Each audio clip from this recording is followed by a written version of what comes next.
در پرتو دستور و سپارش‌های اساس‌زوری وحدت ملی پیشوای ملت پرزیدنت جمهوری تاجیکستان محترم امامعلی رحمان برای وسعت بخشیدن به کارهای آبادانی و بنیادکاری یک قطار سلسله تدبیرهای معین در ناحیه واسع عملی شده ایستادند.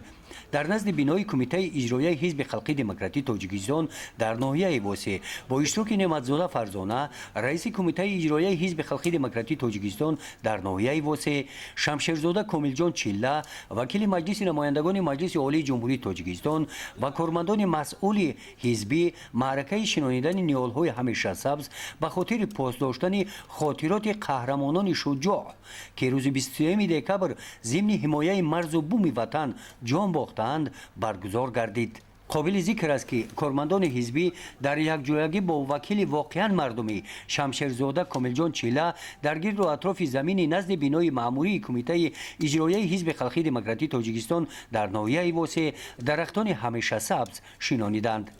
ضمن صحبت با کارمندان مسئول حزبی شمشیرزاده کاملجان چیله وکیل مجلس نمایندگان مجلس عالی جمهوری تاجیکستان تاکید کردند که در برابر شنانیدن درخت و نیالها باید به نگاهبین و پرورش آنها اهمیت جدی ظاهر کرده شود.